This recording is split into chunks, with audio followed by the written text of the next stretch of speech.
Let's face it, Midway were one of the kings of arcade halls all across the globe. They were known as making some of the best and worst arcade games of all time, but one thing that you can't argue is that they had some great titles which were perfect to be made for home consoles. With that being said, back in 1998, Midway released Rampage World Tour to the N64, a multiplayer focused console which seemed a perfect match for Midway's arcade smash-a-thon. With the original arcade machine having come out over a decade earlier, does Rampage World Tour have anything to offer that gamers hadn't already experienced? Let's take a look. The first thing that you'll notice are the graphics. Disappointingly, very little has changed from the arcade machine of the same name, which was out a year before. There is an argument to be had that even compared to the 1986 arcade machine, the graphics are still not great. You would have thought that with the added muscle of the N64, the developers would have wanted to showcase improved textures and animations. They did kinda do this, however to be honest it's hardly noticeable. Looking at the game, it even felt dated at the time and now it looks quite frankly poor. The pre-rendered sprites are back and Midway kept this trend as they had done with most of their early N64 titles. This game came out at a time when it seemed that Midway wanted to push out titles at an acceptable level without having to devote too much time in their art department.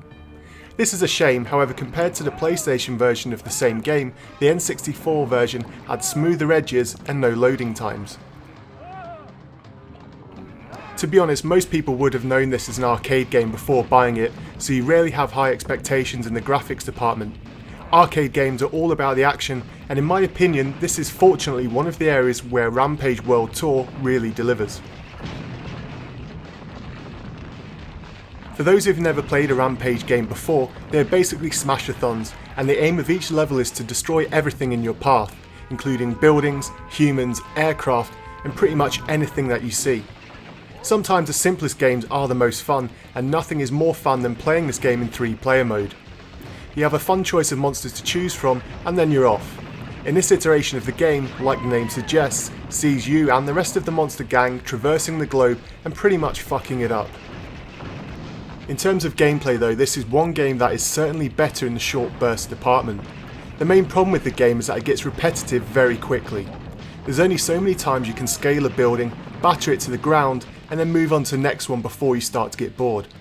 As I mentioned previously, having 3 friends alongside you helps, but this brings me to the game's main other flaw. When playing Rampage World Tour, you have unlimited continues, so it's basically quite easy to complete the full game in one sitting. I know arcade games are all about high scores and so on, but there really is very little to keep you coming back, and there are definitely better multiplayer games and arcade games on the N64. Whilst we're on the subject of poor areas of the game, I will mention its sound. Now don't get me wrong, there are some great sound effects and music to be had here, but the problem is that the whole game is in mono. This may sound like a minor gripe, but when you play the game it all sounds a little empty and tinny. What should be thundering crashes and screams of despair and terror sound a little timid, and it lacks what could have been one of the most destructive sound sets on the N64. There are lots of power-ups and bonus levels for you to rack up your score, but sadly I couldn't help but be a little bit disappointed with Rampage World Tour. Sure, it's fun in short bursts, but there really is no depth in the game, and the series has aged horribly. Part of this has to fall on the developers for not making enough effort in the areas such as the graphics and the sound. Unlike many early N64 titles, this game was launched at a full retail price, and quite frankly this was too much. The game now has a cheap price on the retro market, and I can only really recommend this to anyone who's either a huge fan of the series or a very serious collector.